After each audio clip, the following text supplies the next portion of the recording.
Since Russia has cut off gas deliveries to Poland and Bulgaria, all EU countries are under more pressure than before to find other sources of gas. There are those who want to completely cut off gas imports from Russia, while others have plans to share with their neighbors. There is a risk that other EU countries will follow the examples of Poland and Bulgaria and be shut off from gas supplies if Moscow continues to demand payment in rubles. Next week, European Union officials will gather to explore the lengths to which energy firms might go without breaking the new sanctions regime enacted against them for violating Russia's ruble-for-gas demand. Hey guys, welcome back to Nations Eco. In today's video, we are going to talk about the most sensational topic: what will be Europe's next step after Russia turn off the gas tap, whether it will knock on the door of Qatar or face the crisis. Let's dive in and know what's the situation in the EU member states. Energy companies in particular are considering transferring euros to Gazprom Bank, which will then automatically transfer the funds to a ruble-denominated account. Should tensions with Russia rise further, Europe could face a severe gas shortage. Italy. Rome is making rapid progress in weaning itself off Russian gas imports. Italy was the EU's second largest buyer of Russian gas last year, importing 11.4 billion cubic meters. By mid-2023, Rome hopes to have ended this reliance. For the time being, Italy's goal is to cut imports in half. In this regard, Rome has reached new gas agreements with Angola, the Congo Republic, and Algeria. The Trans-Mediterranean pipeline connects Italy and North Africa directly. Italy is also interested in natural gas from Qatar, Mozambique, and Azerbaijan. Italian and Algerian foreign ministers Di Maio and Lamamra signed a gas agreement. Angola's liquefied natural gas is being sought by Italy.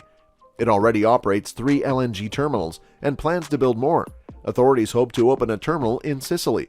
Furthermore, Italy is attempting to drastically reduce its overall energy consumption. Greece. Greece could become a regional gas hub supplying the Balkan region as a whole. This plan was originally devised to reduce its reliance on Turkey. However, it may now provide greater independence from Russian imports. The Trans-Adriatic pipeline, as well as future pipelines to Bulgaria and North Macedonia, will be critical in this context. Greek authorities made the decision to expand and modernize the Revithausa LNG terminal near Athens before the Ukraine war began. It is used to transport gas across the country. The country is now planning to build 2 more terminals in Corinth and Alexandria.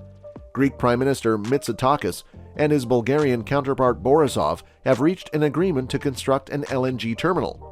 Greece currently imports 30% of its natural gas from Russia. Greece has decided to cut its Russian energy imports by 2/3 and source energy from other countries, including Azerbaijan.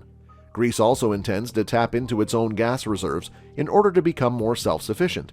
Greece was the first country to offer assistance to Bulgaria after Russia cut off its gas supply.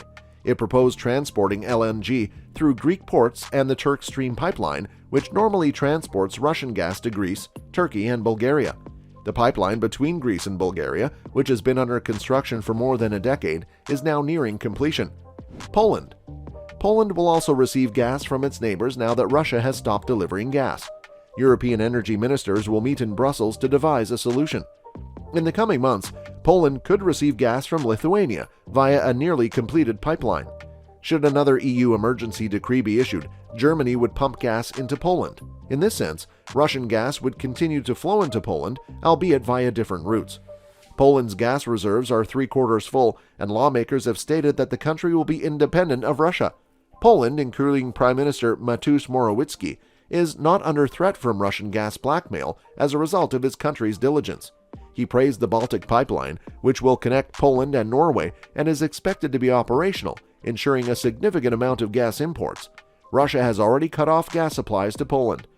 Poland has long sought to reduce Russian imports, with Poland's energy czar Piotr Naimski telling Polish radio that becoming independent of Russian energy is his top priority. Other European countries. Hungary is almost entirely reliant on Russian gas and oil imports and refuses to change its position. So far, Budapest has also refused to comply with proposed EU sanctions targeting Russian energy exports. After all, Prime Minister Viktor Orban maintains close ties with Russian President Vladimir Putin. Since the beginning of the war, he has sought a delicate diplomatic balancing act. France is less vulnerable because it only gets 20% of its gas from Russia. Paris has indicated a willingness to support EU sanctions against Russia's energy sector. A pipeline connecting it to Spain and thus to Algerian gas or LNG sourced from elsewhere has yet to be built. Lithuania is setting an example by being the first EU member state to halt Russian gas deliveries once the conflict in Ukraine began. The small Baltic state gets its gas from a floating LNG terminal in Klaipėda, which receives shipments from Norway and other countries. According to Lithuania's government, this capacity far exceeds its gas consumption, implying that it could supply energy to neighboring countries.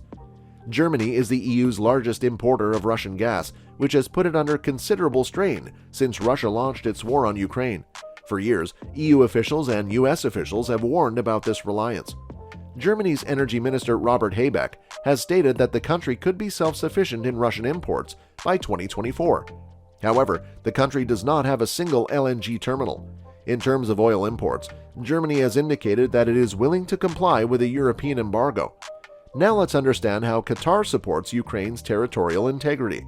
The foreign minister of Qatar issued a demand for a diplomatic resolution to the conflict that has been raging between Moscow and Kyiv. The goal of this statement was to maintain Ukraine's independence and the integrity of its territory within internationally recognized borders. Sheikh Mohammed bin Abdulrahman Al Thani, in a taped speech delivered at the meeting of the Human Rights Council in Geneva, denounced the use of force as a means to settle international issues.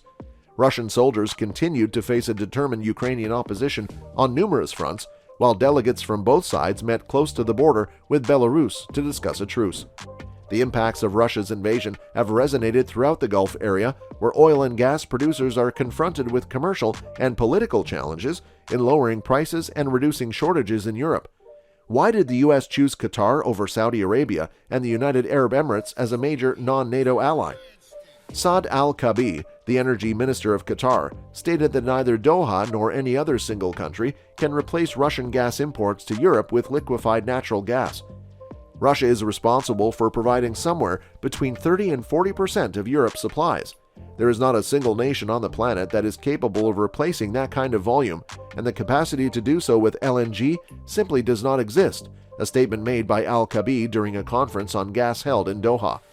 Just 10 to 15% of Qatar's supply can be rerouted to customers in Europe because the majority of those supplies are already committed to long-term contracts with primarily Asian purchasers. In addition, sources told Reuters that Qatari LNG exports have been reduced over the past several days due to the fact that 2 of its megatrains have been down. This is yet another issue that may limit the amount of gas that is shipped to Europe. Gulf governments, including Qatar, have mostly stayed out of the crisis that has been sparked by Russian aggression in Ukraine, while the West has come together in its response to this aggression. The lack of censure from Gulf states is partly attributable to the fact that the primary concerns at play are oil, financial, and safety concerns. Saudi Arabia, like the UAE, has not issued a response to the invasion. Kuwait and Qatar, on the other hand, have just condemned the violence and have refrained from directly criticizing Moscow. And that's it for today, guys.